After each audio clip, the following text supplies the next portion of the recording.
Assalamualaikum warahmatullahi wabarakatuh. Bismillahirrahmanirrahim. Hamdan wa sana'an syukran laka ya Allah. Salatan wa salaman laka ya Habiballah wa li alika wa ashabika ibadillah amma ba'd. Adik-adik mahasiswa, mahasiswi Fakultas Syariah IAIN Madura yang berbahagia, pada kesempatan kali ini sengaja Ibu berada di depan ruang sidang Pengadilan Agama Pamekasan karena pada kesempatan ini, untuk pertemuan kali ini, Ibu akan menerangkan kepada adik-adik sekalian tentang pemeriksaan perkara di muka persidangan. Baik adik-adik sekalian, ketika para pihak telah mengajukan perkaranya, maka setelah ditetapkan oleh ketua majelis hakim yang akan memeriksa perkara tersebut, dan kemudian majelis hakim telah menentukan kapan hari persidangan akan dilaksanakan, maka hakim kemudian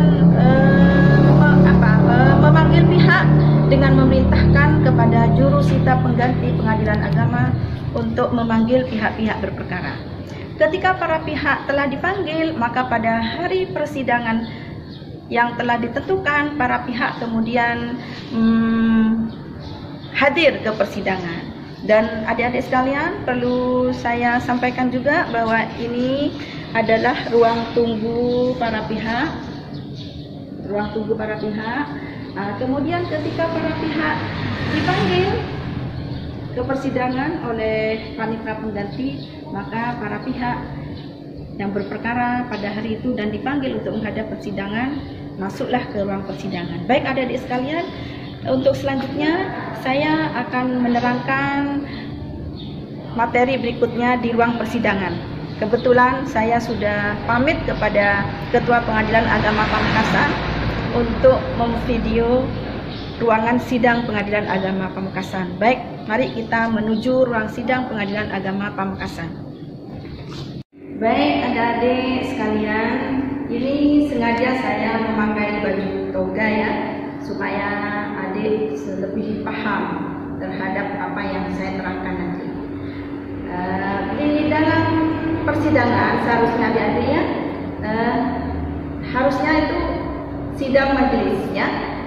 Jadi hakim yang bersidang itu seharusnya majelis, kecuali perkara-perkara tertentu. Kalau di pengadilan agama, perkara yang bisa disidangkan dengan hakim tunggal itu adalah dispensasi kawin. Kemudian untuk perkara lainnya wajib dengan 3 orang hakim majelis. Majelis itu terdiri dari minimal 3 orang ya. Jadi saya semuanya sebagai ketua majelis, kemudian ada anggota majelis di sebelah kanan, kemudian anggota lagi di sebelah kiri. Anggota yang paling junior ada di sebelah kiri, sedangkan anggota yang senior ada di sebelah kanan. Kemudian di sana adalah tempat panitera pengganti. Kemudian berikutnya di sana di depan majelis itu di sebelah kanan adalah tempat pemohon atau penggugat.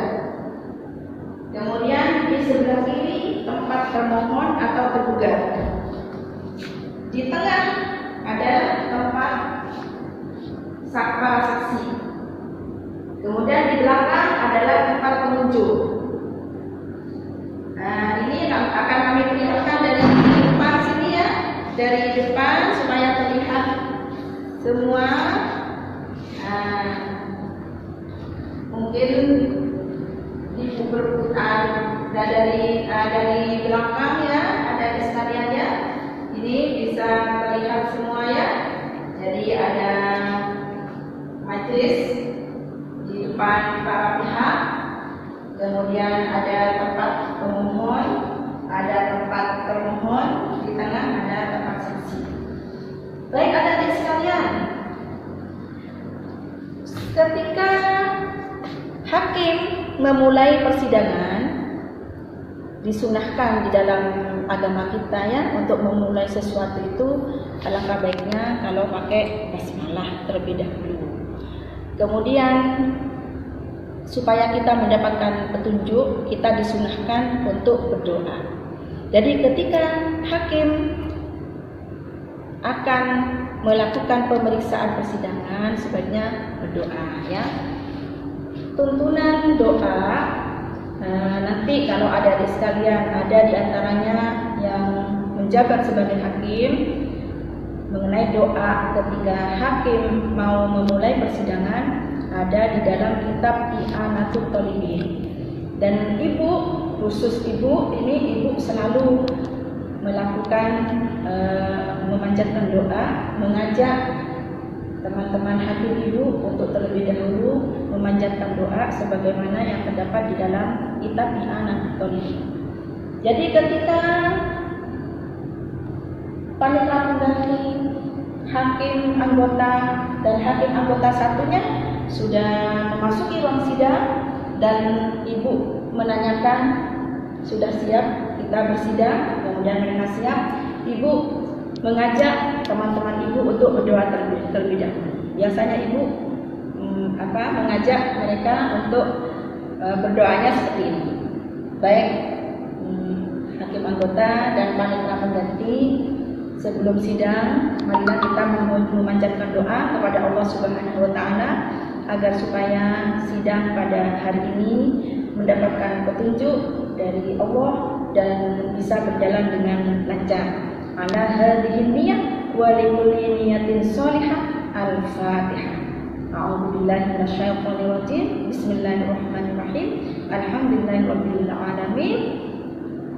Ar-Rahmanir Rahim. Maliki yaumiddin. Iyyaka na'budu wa iyyaka nasta'in.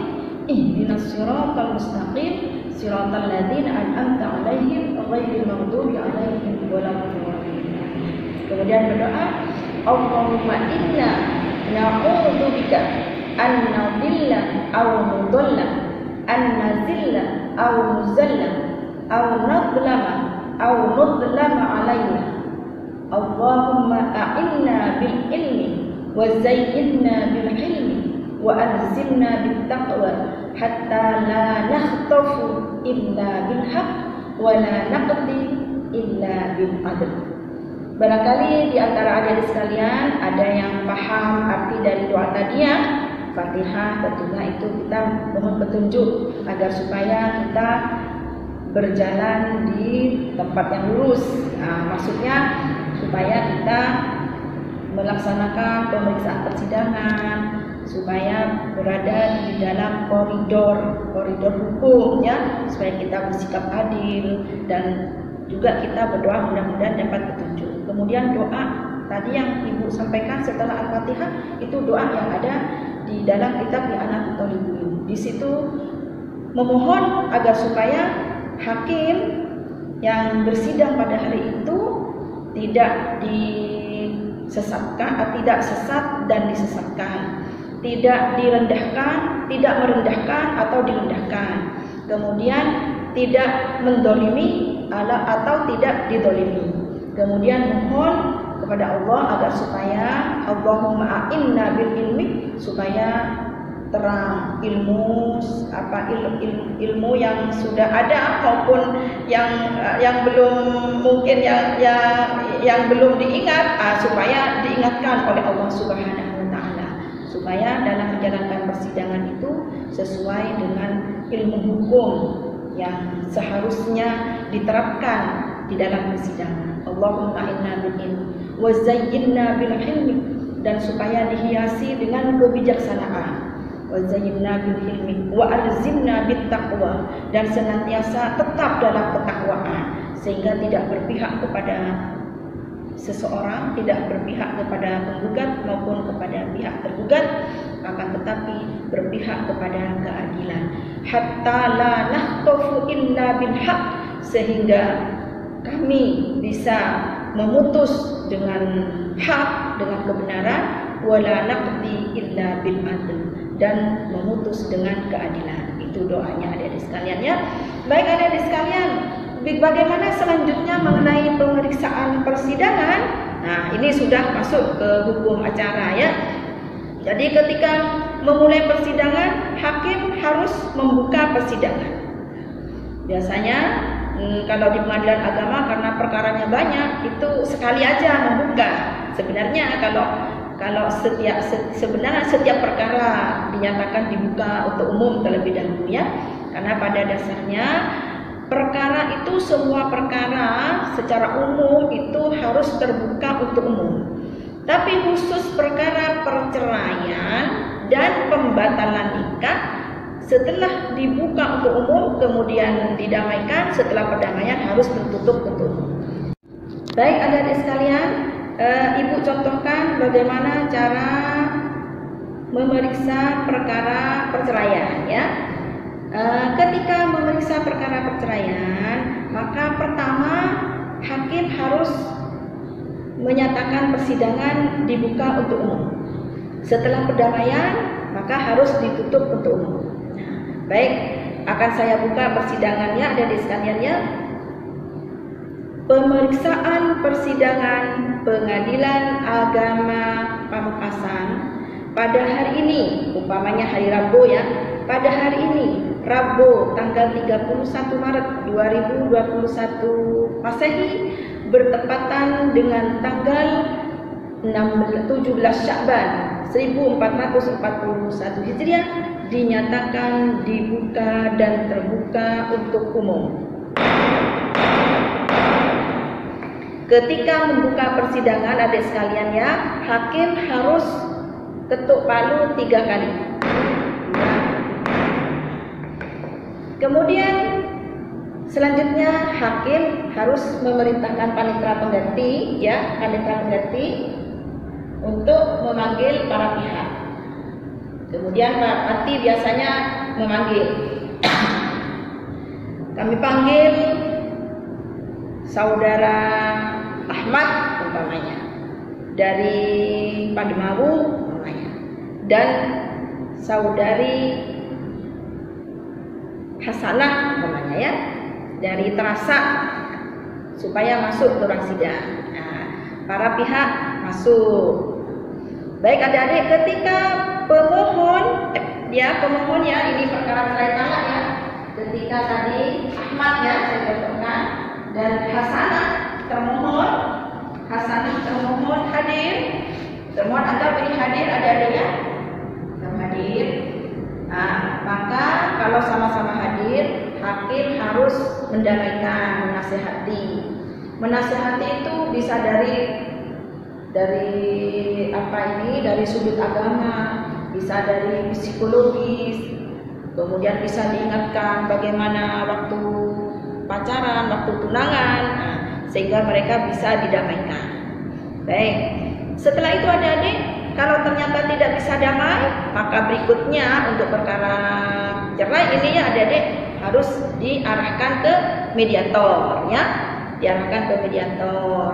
Biasanya sidang ditunda kalau sudah diarahkan ke mediator, karena mediasi itu bisa dilaksanakan paling lama 30 hari ya, paling lama. Kalau cukup 1 minggu cukup, dipandang cukup, karena setelah dinasihati ternyata para pihak tidak bergeming dan ngotot untuk cerai, kemudian termohonnya juga mau cerai, maka biasanya cukup setengah bulan biasanya. Setelah kita sampaikan bahwa para pihak ini akan diarahkan ke mediator, maka sidang ditunda. Kalau menunda persidangan adik-adik sekalian ya, cukup diketuk 1 kali. Sidang ditunda sampai tanggal 7 April.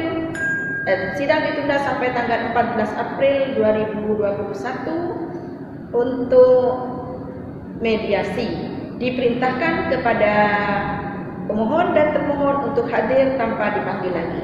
Sidang ditunda. Setiap penundaan itu cukup sekali. Pada sidang berikutnya, ya, adik-adik sekalian, kemudian para pihak kan dipanggil lagi, kemudian didamaikan lagi oleh hakim. Ternyata tidak berhasil, kemudian ditanyakan bagaimana hasil mediasinya. Kalau mereka menyatakan bahwa tidak berhasil, tetap tidak rukun, maka sidang berikutnya karena ini perceraian harus dinyatakan tertutup untuk umum. Hakim menyatakan oleh karena para pihak tidak berhasil didamaikan oleh majelis dan juga tidak berhasil didamaikan oleh mediator, maka sidang dinyatakan tertutup untuk umum. Sekali juga ya. Jadi ketukan palu itu hanya ketika membuka sidang pertama itu, kemudian ketika nanti selesai sidang baru 3 kali juga. Baik adik-adik sekalian, setelah mediasi tidak berhasil, kemudian hakim menyatakan sidang tertutup untuk umum, maka kemudian dibacakanlah gugatan dari, karena ini cerai talak maka permohonan ya adik-adik ya, dibacakanlah permohonan dari pemohon, dari si suami. Nah, kemudian ditanya si suami, apakah permohonan saudara ini ada perubahan? Kalau pemohon menyatakan tidak ada perubahan, maka kepada termohon dipersilahkan untuk menjawab. Jawaban bisa secara lisan atau secara tertulis ya adik-adik sekalian ya. Kalau secara tertulis maka ditunda lagi, ditunda. Kalau secara lisan bisa pada hari itu juga. Kemudian kalau sudah dijawab kemudian bisa replik ya. Kalau repliknya secara lisan juga kemudian bisa duplik. Nah, kalau secara tertulis selalu ditunda. Jadi untuk jawaban ditunda, diberi kesempatan 1 minggu biasanya ya. Kemudian kenapa 1 minggu? Karena perkara di pengadilan agama itu harus selesai paling lama 5 bulan. Kalau ditunda terlalu lama nanti berlarut-larut. Jadi ketika para pihak ini mengajukan jawaban secara lisan, maka replik dupliknya juga bisa secara lisan. Akhirnya kalau tidak ada masalah, mereka sama-sama mau bercerai, bisa dilanjutkan dengan pembuktian. Nah, tapi kalau para pihak ini keberatan, sebaiknya ditunda lagi untuk pembuktian. Nah, berikutnya adalah pembuktian. Pembuktian di sini adalah surat-surat terlebih dahulu ya, dari pihak pemohon dulu. Surat-surat, setelah itu saksi-saksi. Berikutnya dari termohon, kalau ada bukti-bukti tertulis dipersilahkan juga, kemudian saksi-saksinya juga. Nah, setelah pembuktian, maka kedua belah pihak pada sidang selanjutnya bisa menyampaikan kesimpulan. Setelah kesimpulan baru putusan, adik-adik ya. Nah, ketika putusan maka hakim membacakan sebelum putusan ini ditunda untuk musyawarah majelis, biasanya adik-adik ya, musyawarah majelis. Setelah musyawarah majelis baru pembacaan putusan. Ketika pembacaan putusan maka hakim harus membacakan putusan dengan irah-irah ya. Ada ketika membacakan putusan nomor titik-titik umpamanya, putusan nomor 11 PDTG 2021 PA Pamekasan. Bismillahirrahmanirrahim. Demi keadilan berdasarkan ketentuan Yang Maha Esa, Pengadilan Agama Pamekasan yang memeriksa dan mengadili perkara tertentu dalam tingkat pertama menjatuhkan putusan sebagai berikut dalam perkara cerai talak yang diajukan oleh ini melawan ini dan seterusnya. Kemudian tentang hukumnya dan seterusnya, tentang penerimaan hukum dan seterusnya, mengadili. 1. Mengabulkan permohonan pemohon. 2. Memberi izin kepada pemohon Ahmad bin titik-titik ya untuk menjatuhkan talak 1 untuk menjatuhkan talak 1 roj'i terhadap termohon Hasanah bin titik-titik di depan sidang Pengadilan Agama Pamekasan. Nomor 3, membebankan biaya perkara kepada pemohon.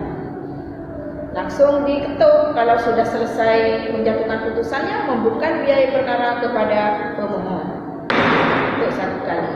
Demikian dijatuhkan putusan dalam sidang terbuka untuk umum dengan dihadiri oleh ketua majelis, hakim anggota dan hakim anggota serta dibantu oleh panitera pengganti dengan dihadiri oleh pemohon dan termohon. Selesailah pemeriksaan perkara untuk 1 perkara ini adik-adik ya. Nah, kemudian kalau sudah selesai persidangan, maka hakim menutup persidangan. Sidang dinyatakan selesai, marilah kita tutup dengan pembacaan hamdalah. Alhamdulillahirabbil alamin. perlu ketok 3 kali. Baik adik-adik sekalian, untuk selanjutnya mengenai pemeriksaan perkara di persidangan ini akan saya jelaskan melalui PowerPoint. Terima kasih atas atensinya ya adik-adik sekalian. Baik adik-adik sekalian, untuk selanjutnya ikuti penjelasan Ibu melalui PowerPoint yang sudah Ibu siapkan ya. Sebisa mungkin ikuti dari awal sampai akhir ya, terutama kepada adik-adik yang punya cita-cita ingin jadi hakim, ingin jadi pengacara, kemudian di suatu saat khawatir ada pihak keluarganya atau tetangganya yang berperkara di pengadilan, maka ini ilmu yang akan Ibu berikan kepada adik sekalian ini sebisa mungkin harus dimengerti, dipahami, dan dikuasai ya adik-adik sekalian. Baik, seperti yang Ibu sampaikan tadi bahwa materi kita pada hari ini adalah tentang pemeriksaan perkara di persidangan. Pemeriksaan perkara di persidangan pengadilan agama itu didahului dengan persiapan persidangan ya adik-adik ya. Jadi ketika para pihak telah mengajukan perkara seperti Ibu jelaskan tadi, maka kemudian berkas perkara yang sudah lengkap ya, sudah ada permohonan atau gugatan, sudah ada sekum, panjar, itu kemudian diarahkan oleh panitera muda gugatan atau panitera muda permohonan kepada Bapak Panitera ya, kepada Pak Panitera Pengadilan Agama dalam hal ini. Kemudian Bapak Panitera Pengadilan Agama kemudian menunjuk panitera pengganti yang akan membantu hakim menyidangkan perkara tersebut ya. Nah, penunjukan panitera ini itu ada surat penetapan penunjukan panitera ya, tentang panitera yang akan bersidang, siapa panitera pengganti yang akan bersidang, dan ditandatangani oleh panitera. Itu penunjukan panitera juga masuk berkas. Setelah itu dari panitera ini kemudian berkas diarahkan ke hakim, diberikan ke hakim. Biasanya panitera menunjuk petugas untuk menyampaikan berkas perkara tersebut kepada majelis, kepada Bapak Ketua terlebih dahulu ya, kepada Bapak Ketua. Dari setelah ditunjuk panitera pengganti oleh Bapak Panitera, kemudian berkas tersebut diberikan kepada Bapak Ketua untuk ditetapkan hakim siapa, majelis hakim siapa yang akan menyidangkan perkara tersebut. Setelah ada penetapan majelis hakim yang ditandatangani oleh Bapak Ketua, kemudian berkas tersebut diberikan kepada hakim. Hakim mempelajari berkas tersebut, kemudian oleh hakim ditetapkan hari sidang. Namanya penetapan hari sidang. Setelah itu, setelah ditetapkan hari sidang, di dalam penetapan hari sidang itu hakim kemudian memerintahkan di dalam penetapan tersebut memerintahkan jurusita ya, memerintahkan kepada jurusita atau jurusita pengganti untuk memanggil pihak-pihak berperkara. Jadi yang dipanggil pihak siapa saja? Kalau permohonan ya para pemohon. Kalau gugatan yang dipanggil kedua belah pihak. Jadi karena apa? Karena hakim kan harus mendengar keterangan kedua belah pihak ya. Tidak hanya satu pihak kalau gugatan, sehingga pihak penggugat maupun pihak tergugat harus dipanggil kedua-duanya. Kalau permohonan yang dipanggil adalah pihak pemohon ya. Kalau pemohonnya banyak ya pihak para pemohon. Baik adik-adik sekalian, setelah para pihak dipanggil ke persidangan, kemudian mereka menghadap ke persidangan, maka pemeriksaan perkara selanjutnya dilakukan dalam sebuah persidangan yang dinyatakan terbuka untuk umum. Nah, setelah itu baru setelah dinyatakan dibuka dan terbuka untuk umum, biasanya hakim terlebih dahulu memeriksa identitas ya, memeriksa identitas para pihak. Nah, setelah identitas para pihak sudah benar menurut para pihak, baru ini tahapan berikutnya. Pertama, melakukan perdamaian ya. Mengapa harus dilakukan perdamaian?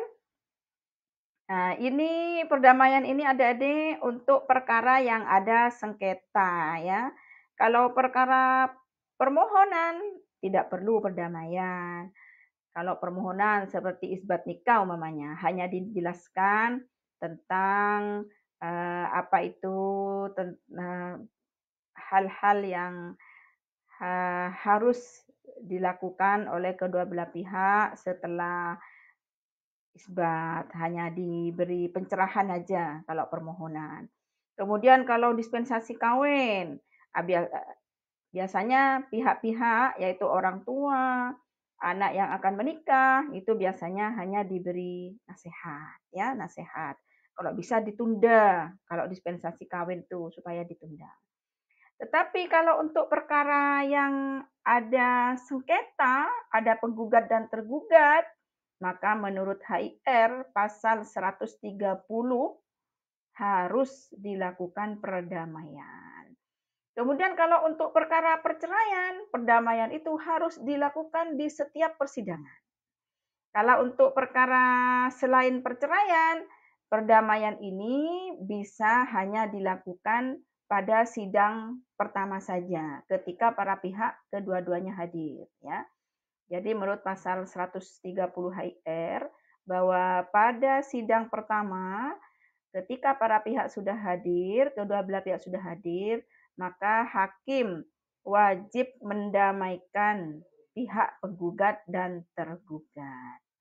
Akan tetapi di dalam perkara perceraian, maka setiap menurut Undang-Undang Nomor 7 Tahun 89 ya, setiap persidangan hakim wajib untuk melakukan perdamaian, mendamaikan kedua belah pihak ya, supaya mereka tidak jadi bercerai.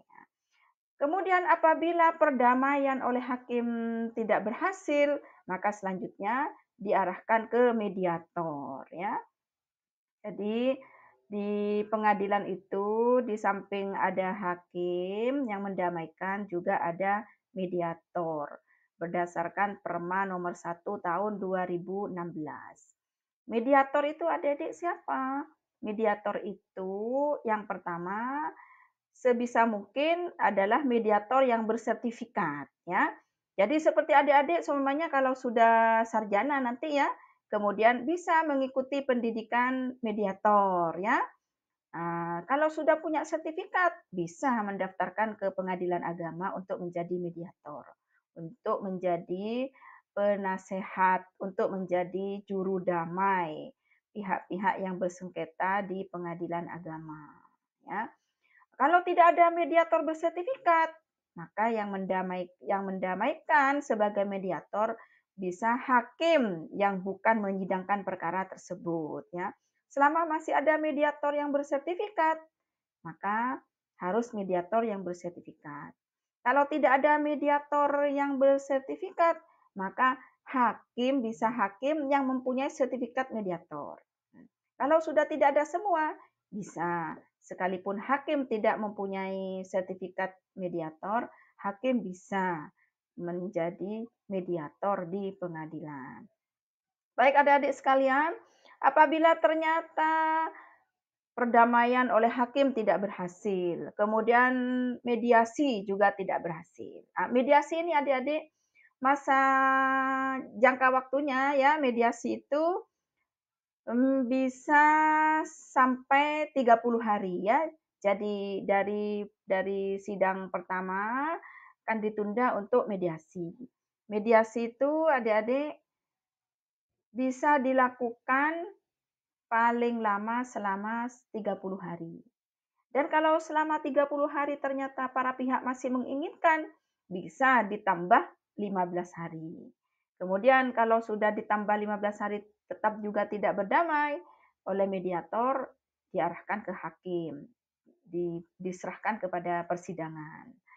Nah, kemudian di persidangan, kemudian para pihak ternyata masih mau untuk melakukan mediasi lagi, maka masih bisa ditambah lagi selama 15 hari. Jadi akhirnya yang namanya mediasi ini bisa dilakukan sampai 60 hari. Baik, berikutnya adik-adik, kalau sudah kedua belah pihak sudah tidak bisa didamaikan oleh hakim, sudah tidak bisa, oleh mediator juga sudah tidak bisa, maka pada sidang berikutnya adalah dilakukan pembacaan surat gugatan, ya. Nah, kalau surat gugatan kedua belah pihak ini sudah menurut para pihak sudah benar, tidak perlu dirubah, ya. Karena kan seharusnya penggugat itu meneliti apakah materi gugatannya sudah benar, kemudian positanya dengan petitumnya sudah sesuai. Nah, maka apabila ternyata para pihak kemudian merasa ada kekeliruan dalam gugatannya, ya, selama tidak menambah materi gugatan, tidak menambah pokok perkaranya, hanya mempertajam atau ada hal-hal yang belum masuk ke dalam materi gugatannya yang seharusnya lebih memperjelas umpamanya, maka itu bisa dinyatakan kepada hakim bahwa pada sidang pembacaan surat gugatan itu bahwa gugatannya ada perubahan. Kalau tidak bisa perubahannya tidak bisa diberikan pada kesempatan itu, bisa minta ditunda bahwa gugatannya akan ada perubahan. Kemudian ketika para pihak ini tidak mengungkapkan, tidak berinisiatif untuk menyampaikan perubahan, hakim perlu mempertanyakan. Apakah ketika setelah dibacakan surat gugatan, hakim mempertanyakan apakah ada perubahan atau tambahan terhadap gugatan saudara? Nah, seperti itu pertanyaan hakimnya. Kalau ada, diberi kesempatan untuk mengajukan perubahannya. Kalau tidak ada, maka pemeriksaan selanjutnya adalah pada tahap berikutnya jawaban, ya. Jawaban tergugat atau termohon, ya, itu bisa dengan lisan atau tertulis. Kalau lisan pada hari itu bisa juga setelah dibacakan gugatan bisa langsung dijawab. Nah, kalau masih mau dijawab secara tertulis, maka biasanya ditunda oleh hakim. Biasanya ditunda seminggu, kecuali para pihak berhalangan pada minggu berikutnya, bisa ditunda setengah bulan atau sesuai kesepakatan kedua belah pihak. Baik adik-adik sekalian, setelah tahap jawaban, maka tahapan berikutnya adalah replik dari penggugat. Apa itu replik? Yaitu tanggapan penggugat terhadap jawaban tergugat tadi. Nah, kalau jawaban disampaikan secara lisan pada hari dibacakannya gugatan, maka bisa pada hari itu juga diberi kesempatan kepada penggugat untuk menyampaikan replik, barangkali mau menyampaikan replik secara lisan. Nah, jadi adik-adik sekalian, perkara itu bisa cepat selesai itu tergantung pihaknya, ya.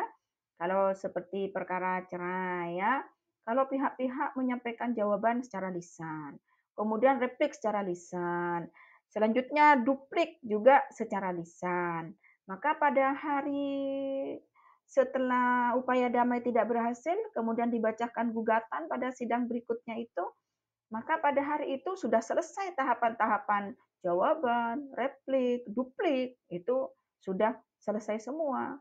Nah, pada sidang berikutnya kemudian ini dilanjutkan pada tahapan berikutnya yaitu pembuktian. Akan tetapi kalau jawaban secara tertulis, ketika dibacakan gugatan, tergugat atau termohon menyampaikan bahwa akan menjawab secara tertulis, maka pada hari pembacaan gugatan itu tidak bisa kalau secara tertulis disampaikan pada hari itu, kecuali sudah mempersiapkan ya. Kalau pihak sudah mempersiapkan jawaban, maka ketika persidangan dibacakan gugatan ya, ketika persidangan tersebut dibacakan gugatan, kemudian tergugat dan termohon sudah menyatakan siap untuk menyampaikan jawaban secara tertulis, maka bisa pada waktu itu disampaikan jawaban secara tertulis. Sidang berikutnya ditunda untuk replik. Kemudian berikutnya lagi ditunda untuk duplik. Nah, akan tetapi kalau pihak belum siap untuk menyampaikan jawaban, biasanya ditunda untuk memberi kesempatan kepada tergugat atau termohon menyampaikan jawaban secara tertulis. Disitulah adik-adik sekaliannya, jadi mengapa perkara itu tidak selesai-selesai? Karena itu tergantung keaktifan para pihaknya, ya. Apalagi kemudian setelah ditunda untuk memberikan jawaban, ternyata tergugat tidak hadir, maka ditunda lagi sekali lagi untuk memanggil tergugat supaya tergugat mendapat kesempatan untuk menyampaikan jawaban. Berikutnya setelah jawaban, replik. Ya, replik disampaikan secara tertulis juga. Setelah itu duplik. Ternyata ketika duplik, tergugat juga tidak hadir lagi. Biasanya dipanggil lagi. Nah, seperti itu ya. Mengapa sampai perceraian terkadang biasanya kalau para pihak itu dijawab secara lisan, bisa itu hanya 3 kali selesai. Tapi kalau sudah dijawab secara tertulis, replik, duplik secara tertulis juga, kemudian para pihak juga jarang-jarang hadir, maka bisa sampai 9 kali. Bahkan kalau sudah ada gugatan rekompensi ya, pihak termohon, pihak istri kemudian mengajukan gugat balik, gugat harta bersama, gugat nafkah-nafkah, itu bisa panjang sidangnya. Baik adik-adik sekalian, setelah duplik, kemudian kalau pihak masih mau menyampaikan replik umpamanya, bisa, masih diperbolehkan. Kemudian berikutnya, tergugat mau menyampaikan reduplik, bisa juga. Nah, kalau sudah para pihak sudah selesai jawab-menjawab, maka tahap berikutnya adalah pembuktian. Pembuktian itu adik-adik nanti ada ya bahasan tentang pembuktian. Pembuktian itu bisa bukti-bukti tertulis, bisa bukti-bukti bukti-bukti saksi ya, dan bukti-bukti lainnya ya. Untuk apa bukti-bukti diajukan? Untuk mendukung jawaban atau untuk mendukung gugatan dan juga mendukung jawaban ya. Mendukung gugatan bagi penggugat atau pemohon, mendukung jawaban bagi tergugat atau termohon.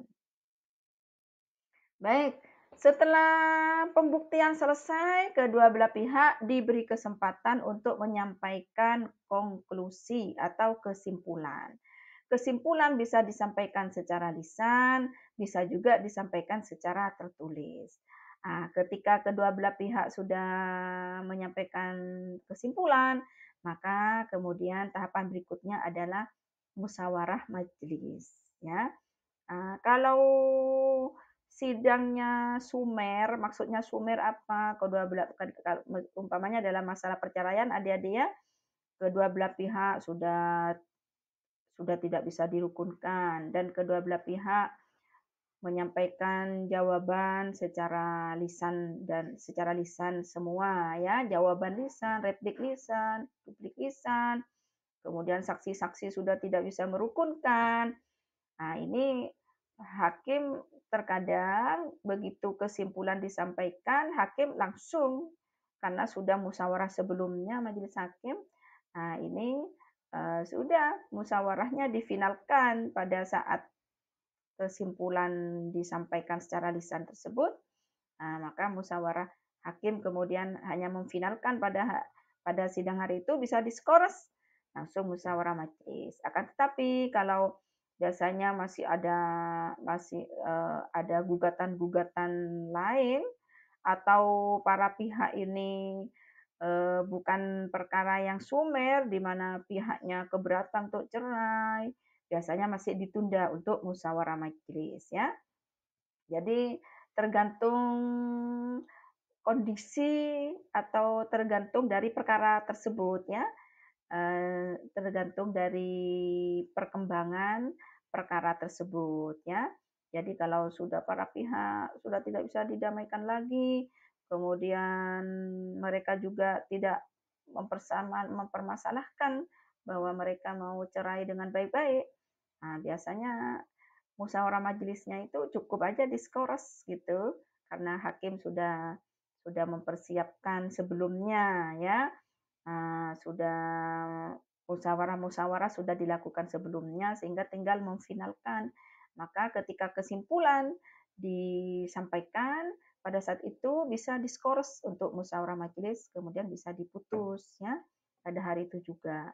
Akan tapi kalau perkaranya bukan perkara yang ringan, biasanya setelah kesimpulan oleh hakim ditunda lagi untuk musyawarah majelis. Nah, baru setelah musyawarah majelis, pada tahapan sidang berikutnya adalah pembacaan putusan. Baik adik-adik sekalian, ini ada beberapa kemungkinan pemeriksaan perkara di muka persidangan ya. Kemungkinan yang pada sidang pertama, kemungkinannya adalah penggugat tidak hadir, sedangkan tergugat hadir. Atau tergugat tidak hadir, penggugat hadir. Nah, bisa banyak kemungkinannya adik-adik ya. Bisa tergugatnya tidak hadir, tetapi mengirimkan surat jawaban. Ya, bisa penggugat dan tergugat sama-sama tidak hadir. Atau penggugat dan tergugat sama-sama hadir di persidangan. Baik adik-adik. Kemudian bagaimana efeknya dari hadir atau ketidakhadiran para pihak ini? Maka apabila penggugat tidak hadir, sedang tergugat hadir dalam sidang, nah, maka hakim dapat menyatakan gugatan gugur ya.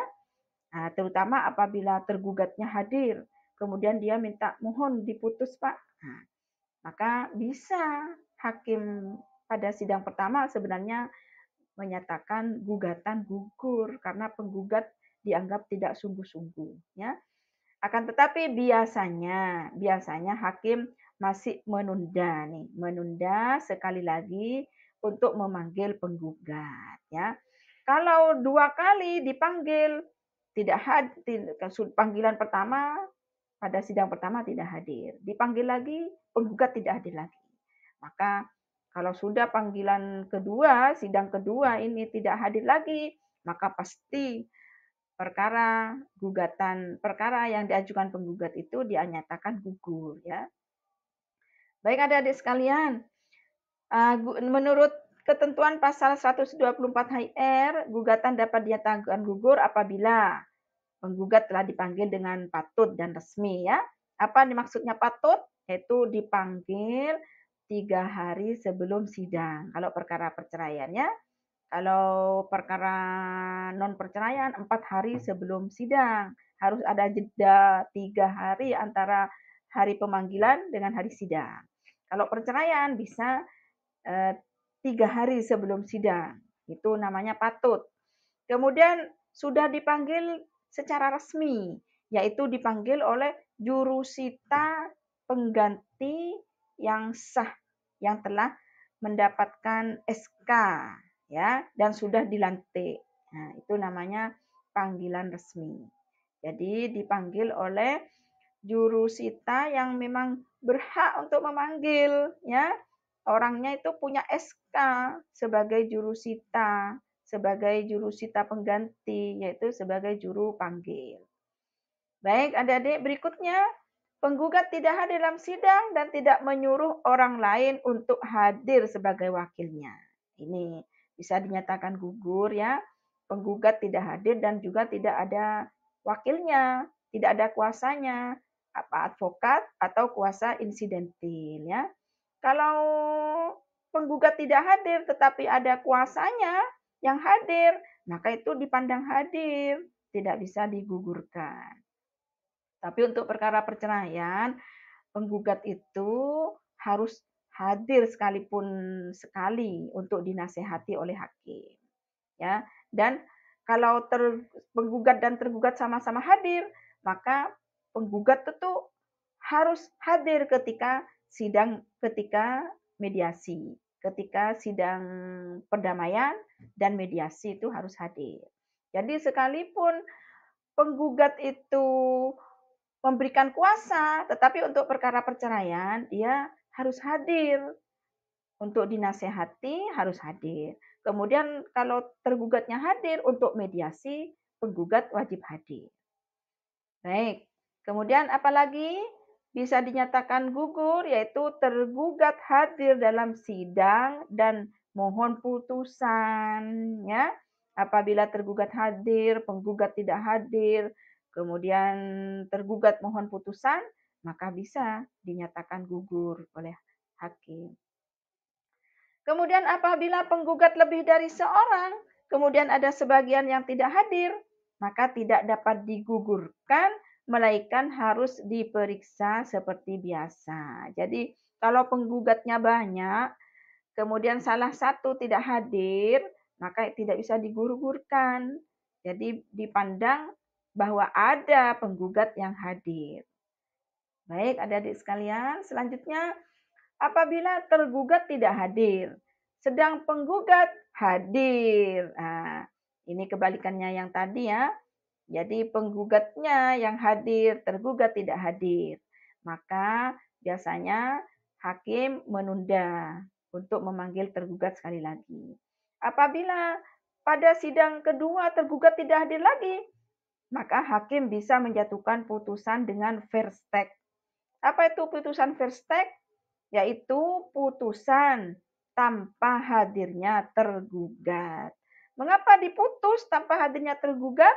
Karena tergugat dinilai ta'azzus, enggan untuk hadir, atau tawari bersembunyi, atau goib tidak ada ya, tidak ada di tempat tinggalnya. Atau dipandang membangkang terhadap panggilan sidang. Jadi kalau sudah 2 kali dipanggil secara resmi dan patut, tergugat tidak hadir, maka hakim bisa memutus perkara tersebut dengan verstek tanpa hadirnya tergugat. Baik adik-adik sekalian, ini putusan verstek dapat dijatuhkan apabila tergugat telah dipanggil dengan patut dan resmi. Tergugat tidak hadir dalam sidang dan tidak menyuruh orang lain untuk hadir ya, tidak menyuruh kuasanya, tidak menyuruh kuasa insidentil atau kepada advokat atau pengacara ya. Kemudian pada waktu itu penggugat hadir dan mohon putusan, maka bisa diputus secara verstek. Baik adik-adik sekalian, dalam putusan verstek tuntutan dapat dikabulkan apabila gugatan beralasan, ya. Tetapi jika gugatan tidak beralasan atau melawan hak, maka putusan verstek itu bisa pernyataan hakim tidak menerima gugatan penggugat. Atau kalau gugatan penggugat tidak terbukti, maka gugatan penggugat bisa dinyatakan ditolak, ya. Nah, kemudian putusan verstek dijatuhkan tanpa membuktikan lebih dahulu dalil-dalil gugat yang dikemukakan oleh penggugat karena tidak dibantah oleh tergugat kecuali dalam perkara perceraian. Jadi adik-adik, putusan verstek itu ya untuk perkara perceraian sekalipun tergugat tidak hadir tetap harus dibuktikan ya, tetap harus ada saksi-saksi ya. Kalau perkara lain, perkara harta, sekalipun tidak mengajukan karena dipandang tergugat itu tidak membantah dengan ketidakhadirnya, maka bisa hakim mengabulkan gugatan penggugat tanpa hadirnya tergugat ya. Tapi kalau untuk perkara perceraian ini harus dibuktikan sekalipun tergugat tidak hadir, sekalipun tidak dibantah oleh tergugat dalam persidangan. Baik, putusan verstek harus diberitahukan kepada para pihak yang tidak hadir. Ya, ketika putusan verstek dijatuhkan oleh ketua majelis, maka ketua majelis memerintahkan jurusita pengganti untuk memberitahukan isi putusan kepada pihak ya yang tidak hadir. Dan terhadap putusan Verstek tersebut, pihak tergugat dapat mengajukan verzet atau perlawanan ya. Jangka waktu perlawanan tersebut adalah 14 hari sejak pemberitahuan isi putusan diterima oleh tergugat ya. Seumpamanya tanggal 1 diputus secara verstek karena tergugat tidak hadir ya.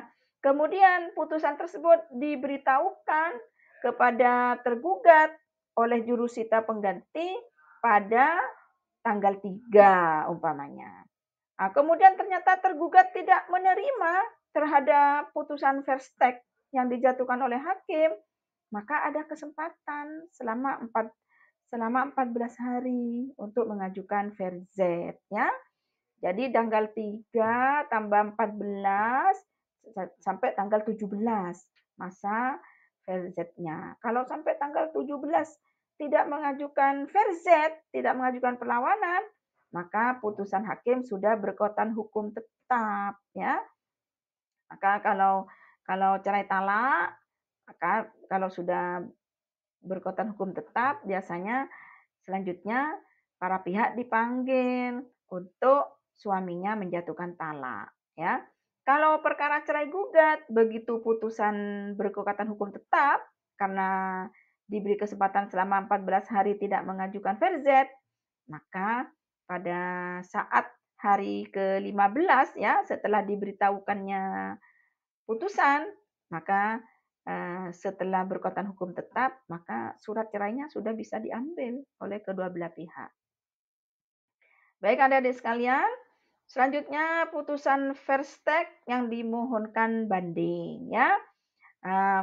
Jadi ketika putusan verstek seperti yang Ibu sampaikan tadi tidak diterima oleh pihak tergugat, maka tergugat bisa mengajukan verzet. Nah, kemudian ketika verzet ini adik-adik, maka perkara itu diulang kembali, diperiksa lagi kedua belah pihak ya. Nah, contohnya aja perkara perceraian. Ketika pada perkara pertama ya, ketika penggugat mengajukan gugatan, ternyata tergugat tidak hadir, 2 kali dipanggil tidak hadir, akhirnya oleh hakim diputus secara verstek ya.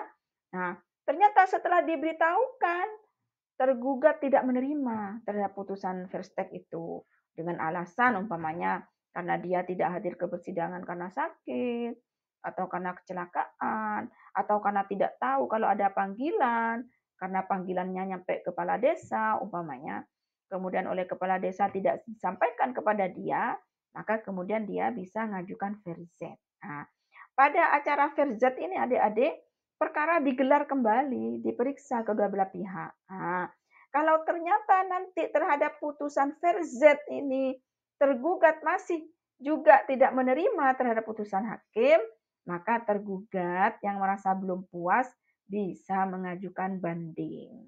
Kalau banding ini nanti yang memutus adalah Pengadilan Tinggi Agama, tetapi diajukannya melalui Pengadilan Agama bandingnya ya. Nanti berkasnya dikirim ke Pengadilan Tinggi Agama. Nah, selanjutnya Pengadilan Tinggi Agama yang memeriksa berkasnya saja adik-adik ya. Kemudian diputus oleh pengadilan banding.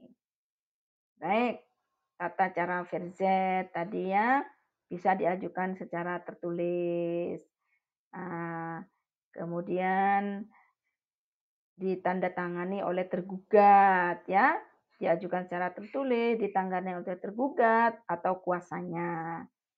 Kemudian ditandatangani oleh ketua bagi yang tidak baca tulis. Yang sama ini gugatan itu adik-adiknya seperti yang pernah telah Ibu sampaikan terdahulu bahwa gugatan itu bisa diajukan secara tertulis bagi yang bisa baca tulis. Kemudian bisa diajukan secara lisan kepada ketua atau hakim yang ditunjuk oleh ketua bagi yang tidak baca tulis. Demikian juga verzet bisa diajukan secara tertulis maupun secara lisan kepada ketua atau hakim yang ditunjuk ya. tuntutan verzet berdudukan sebagai jawaban atas gugatan, ya. Jadi pemeriksaan perkara verzet itu memeriksa gugatan penggugat yang awal itu, ya. Jadi diulang. Nah, yang pertama itu akhirnya akhirnya apa ini? Dimulai dari awal lagi, ya. Nah, kemudian gugatan verzetnya itu, ya, dipandang sebagai jawaban. Permohonan verzetnya itu dipandang sebagai jawaban oleh hakim. Kemudian nanti dibuktikan lagi, ya. Kalau dulu kan sudah penggugat membuktikan di dalam perkara pertamanya, maka ketika ada verzet, ada perlawanan, diulang lagi, diperiksa lagi, jawab-menjawab lagi.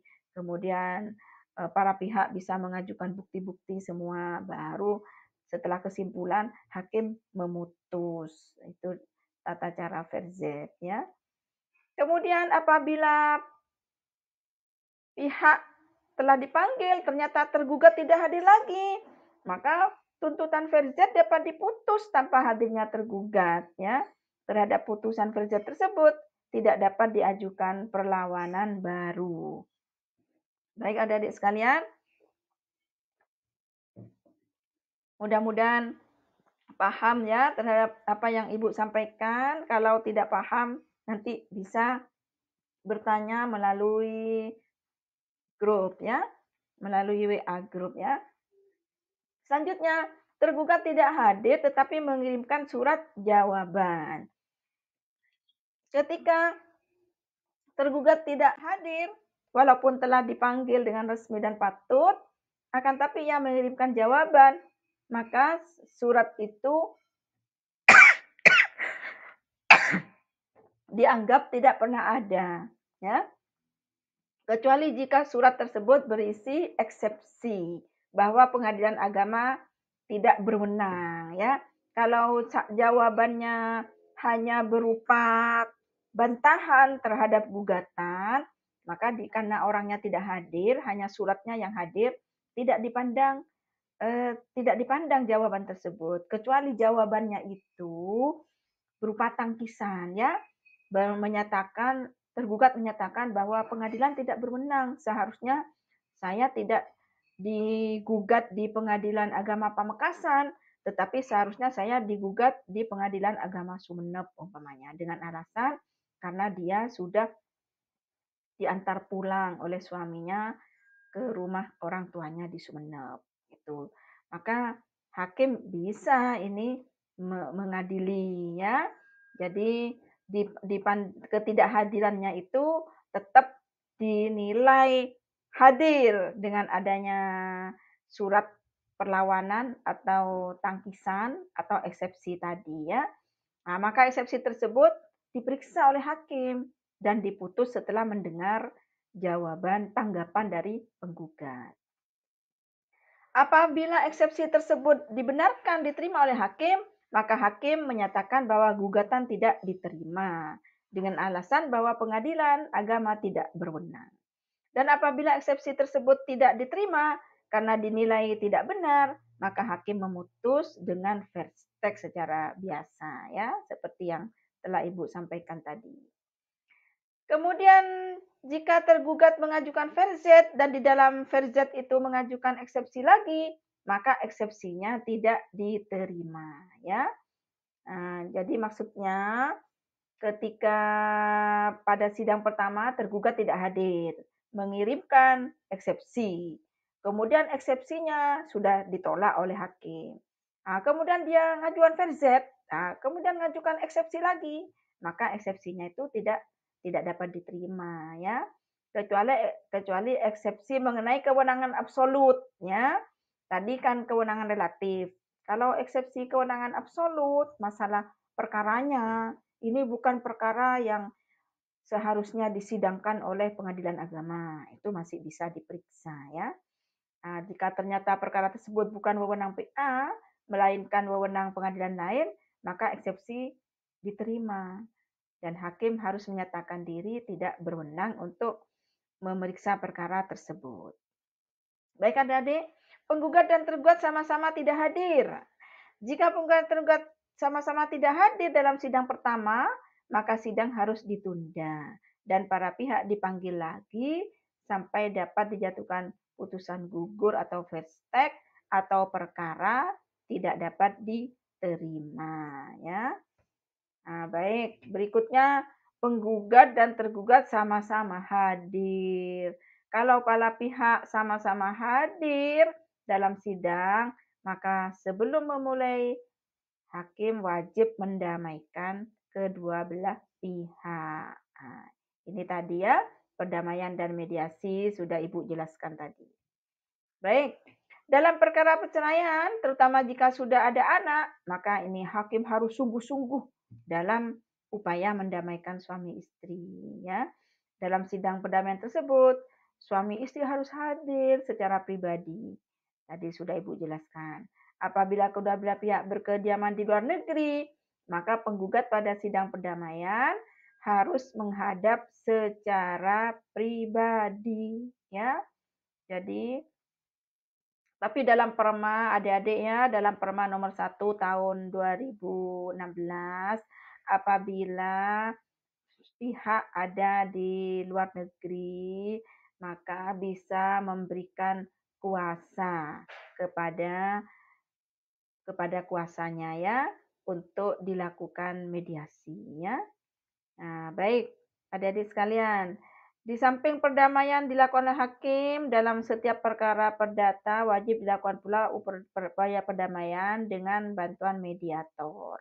Berdasarkan, maaf ini adik-adik ya, ini Perma nomor 1 tahun 2008. Sekarang, dulu memang Perma nomor 1 tahun 2008, tapi yang terbaru adalah Perma nomor 1 tahun 2016 ya.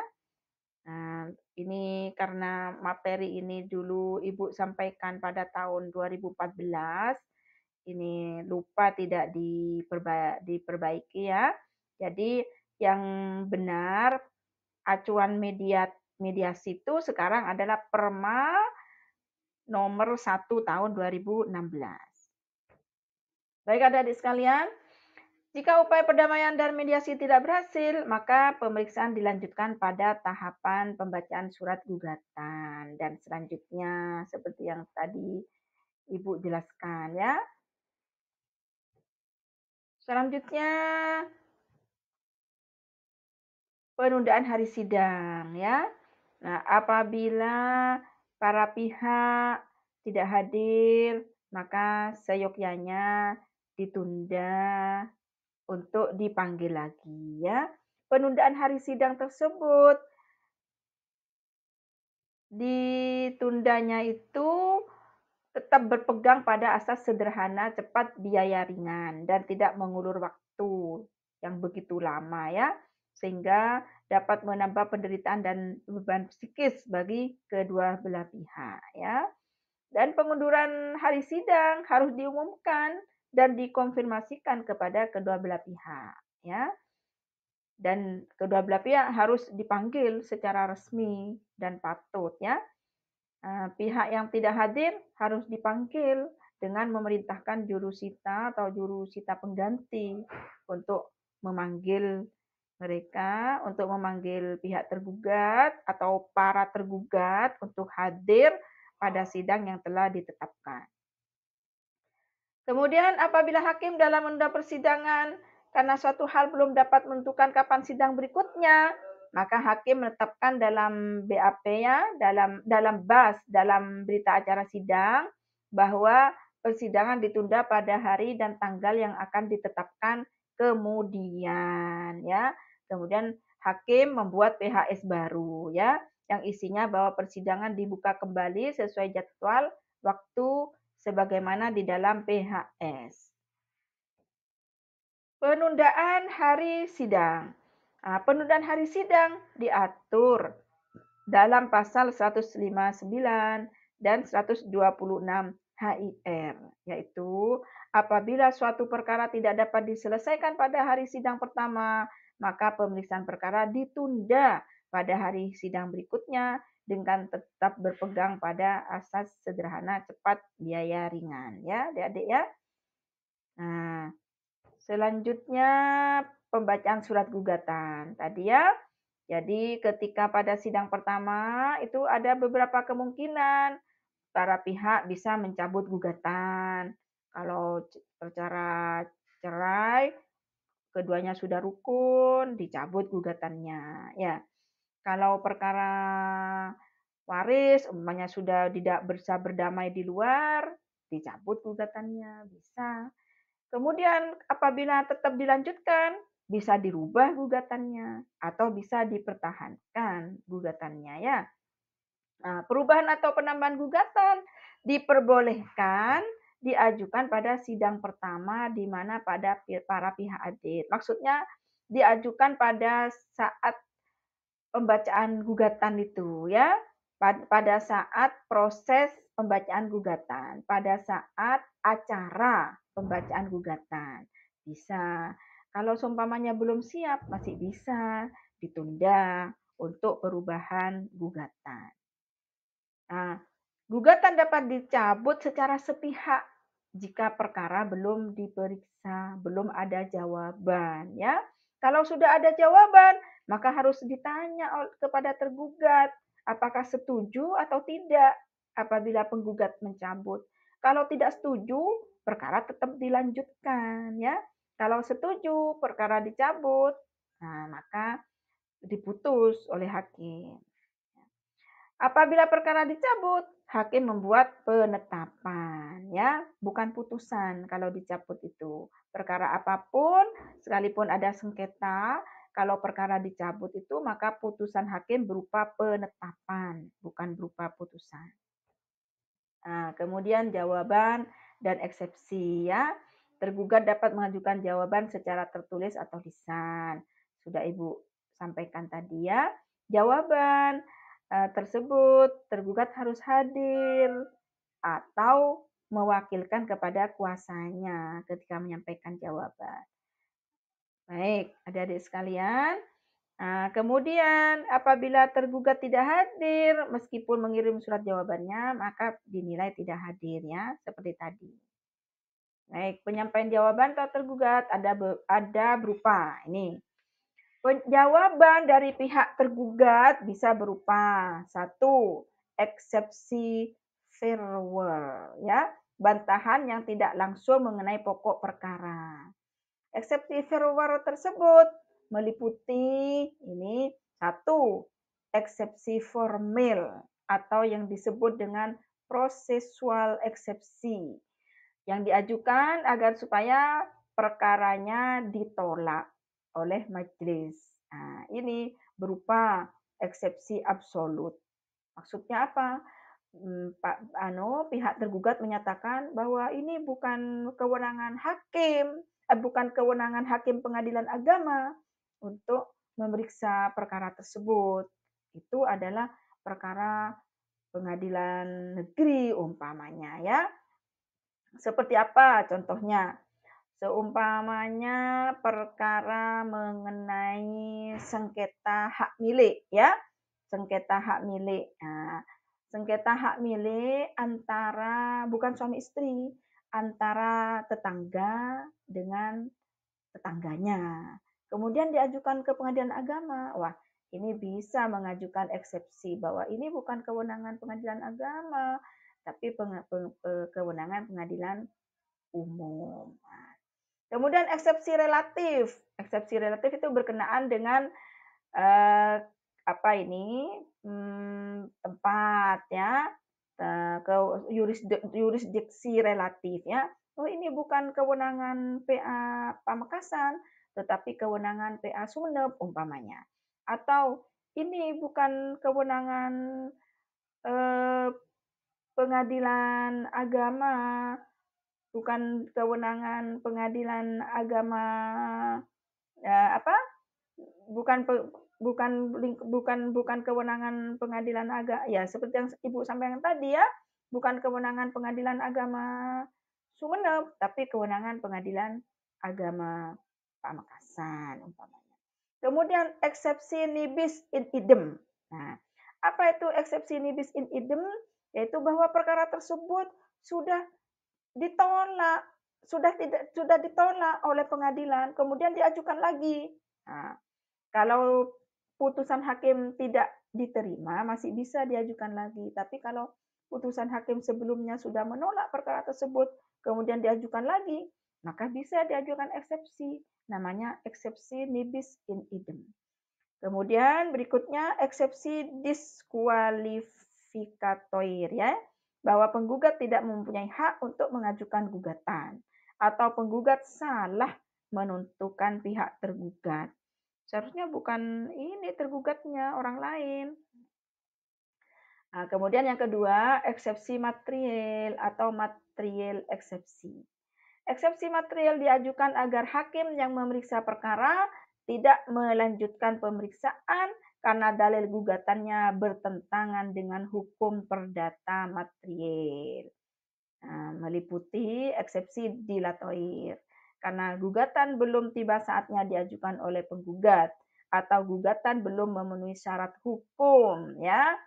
Seumpamanya pihak penggugat ketika mengajukan cerai juga mengajukan biaya lahir umpamanya. Padahal dia masih hamil, belum lahir. Maka bisa diajukan bahwa gugatan penggugat itu mengenai biaya lahir itu belum waktunya. Nah, mohon supaya tidak diterima. Bisa, itu namanya eksepsi dilatoir.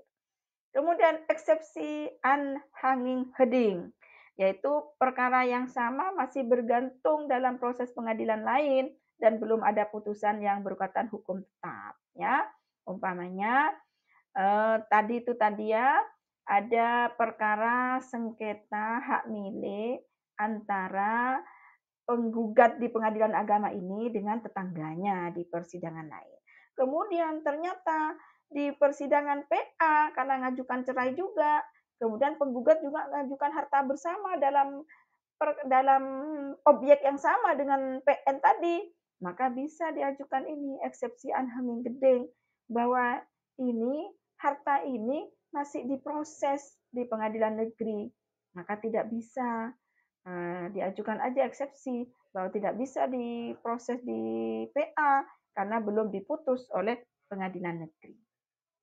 Baik, berikutnya eksepsi perimtoir, yaitu menyangkut pokok gugatan, seperti gugatan telah lampau waktunya atau karena tergugat telah dibebaskan dari kewajiban membayar. Maksudnya, itu sudah kadaluarsa, ya. Kemudian eksepsi plurium litis consortium, yaitu bahwa yang digugat seharusnya termasuk tergugat lain, tidak hanya tergugat sendiri. Ya, ini biasanya dalam perkara waris, ya. Banyak ini perkara waris, seharusnya ada tergugat lain yang harus digugat, tetapi tergugatnya kok hanya ini saja yang digugat gitu. Atau penggugatnya yang kurang, bisa diajukan ini, ya, bahwa pihaknya kurang ini gitu. Bisa. Baik, berikutnya adalah eksepsi obscur liber, yaitu apa itu eksepsi obscur liber, yaitu bahwa gugatan kabur tidak jelas. Permasalahannya itu tidak jelas dan tidak beralasan, ya. Bisa juga obscur liber itu antara posita sama petitum tidak berkaitan, ya. Tidak ada ini, positanya bercerita tentang harta bersama umpamanya. Kemudian petitumnya minta harta bawaan namanya, maka itu tidak jelas. Berikutnya eksepsi karena petitum yang diajukan tidak didukung oleh posita. Nah, ini bisa juga ini. Jadi petitum semuanya dalam gugatan hak asuh anak umpamanya, ya. Dalam petitum menyampaikan mohon hak asuh anak, tapi positanya tidak menciptakan. Nah, seperti ini, ya. Di positanya semuanya seseorang di dalam petitumnya, di dalam amar yang diminta itu, ya, tuntutan yang minta gugatan cerai dan minta tentang hak asuh anaknya juga supaya ditetapkan pada penggugat.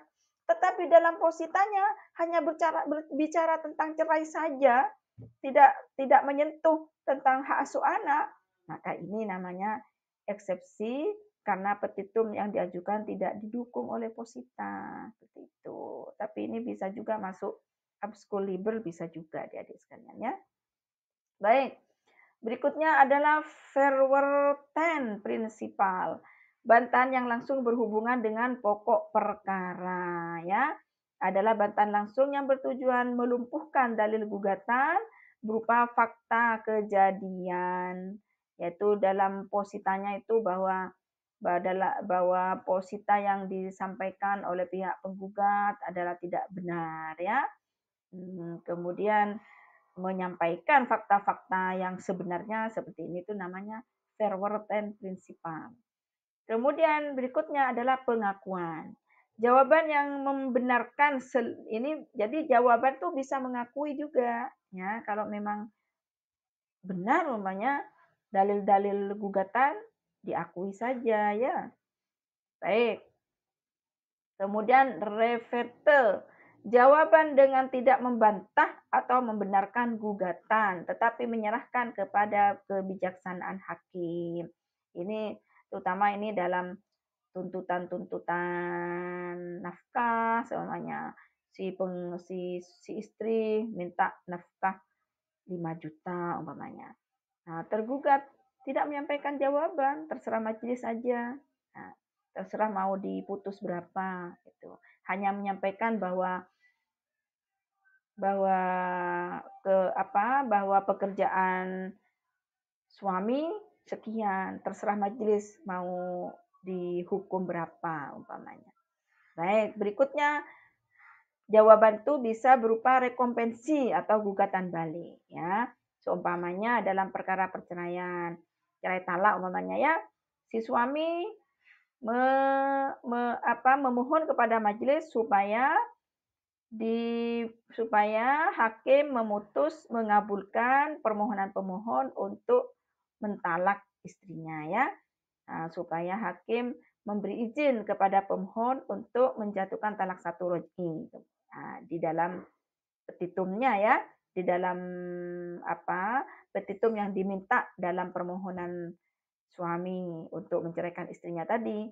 Kemudian di dalam jawaban pihak termohon, pihak istri bisa mengajukan rekompensi atau gugatan balik, yaitu bisa nuntut nafkah anak, bisa nuntut nafkah iddah, mut'ah, nafkah lampau, selama pisah tidak diberi nafkah bisa ajukan biaya lahir umpamanya, karena ketika melahirkan sudah berpisah tidak diberi biaya lahir bisa, kemudian nuntut biaya perawatan waktu hamil bisa juga menuntut harta bersama, bisa menuntut harta bawaan.